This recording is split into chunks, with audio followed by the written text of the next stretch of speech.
Good morning. Housing shortages and investor financing. What's ahead? So, the U.S. housing market is entering 2026 with one unavoidable truth. We just don't have enough homes, and we won't catch up anytime soon.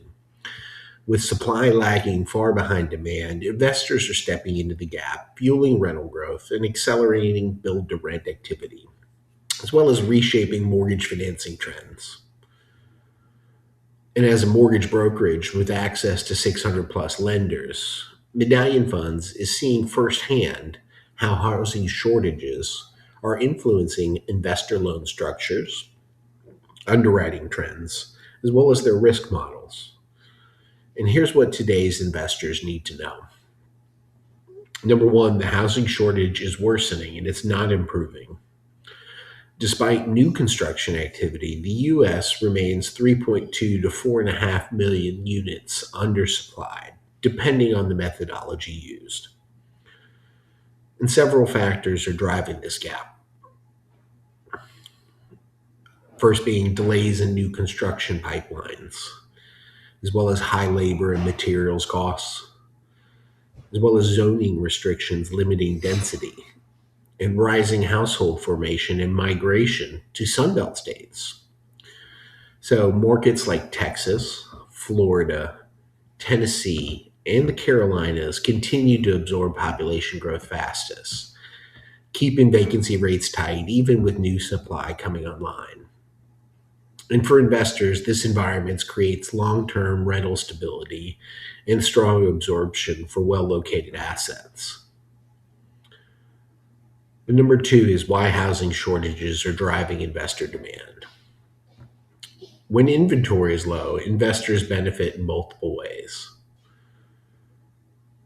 There's higher rental demand, which usually means renters stay longer because fewer homes are available. There's stronger year over year rent growth in undersupplied submarkets. There's usually faster lease up for renovated or newly purchased properties, as well as an increased appetite for build to rent and small multifamily investments. Now, investors who understand these trends can secure properties before pricing resets upward again. Number three is financing conditions are improving, but not for everybody. And mortgage rates are expected to gradually decline through 2026, but investor loans will still rely heavily on the lender's risk appetite. And some of the most commonly used loan types include DSCR loans, which are really ideal for rental investors and now can get more flexible with lower DSCR thresholds. About 0.75 is the lowest you can go, but you usually have to have more equity in the deal. But there's also bank statement options, interest only periods, as well as 30 and 40-year fixed terms. But there's also portfolio rental loans for bundling them together into one loan. And those are great for investors who want blanket financing of 5 to 20 properties and they're looking to cross collateralize.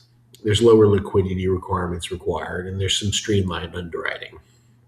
But there's also bridge loans, and those are critical during value add rehab cycles when rent growth is projected. Also, when units need renovation, and also when sellers won't give large concessions. So there's also construction and build to rent loans. So higher demand in undersupplied metros with population growth are good targets. And Medallion Funds is increasingly placing BTR developer financing as more investors build their own rental communities to bypass this inventory shortages that we've been seeing. And number four, underwriting is changing because the market is changing. Lenders are updating their risk models to reflect today's shortages. And what that does is it gives greater emphasis on rental comps in constrained submarkets, more tolerance for a lower DSCR when a vacancy risk is considered to be minimal, and there's stronger pricing incentives for long-term holds. And you may be asking, what's the biggest opportunity right now? And really, investors who can demonstrate stabilized income potential are getting superior rates and loan terms. Number five, what investors should do now. Well, to position yourself for the next 12 to 24 months, there's a few things that you could do. First is get pre-approved early.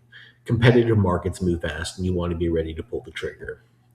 Two is consider DSCR loans before rates reset downward and pricing increases. Three is look at emerging markets near major job quarters. So for us, think Katy, Fulshire, Richmond, Conroe, Sugarland. Number four is run full cash flow scenarios with long-term hold assumptions. And five is evaluate BTR, small multifamily, as a hedge against low inventory. Now, the housing shortage is not a short-term story. It's a structural investment opportunity. And if you're planning to acquire, to build, or to refinance investment property, Medallion Funds can structure the right loan from DSCR to BTR construction to portfolio financing. And here's the final takeaway for the day. Home supply will remain constrained for years to come, and investors who secure the right financing today will benefit from rising long-term rental demand and lower future refinance rates, as well as consistent appreciation in high growth markets. And smart financing, not timing, will determine who wins in this next cycle. And that's it for the day. Please visit my website, billrapponline.com, for more information, resources, and you as well. You can schedule a consultation. Thank you for your time.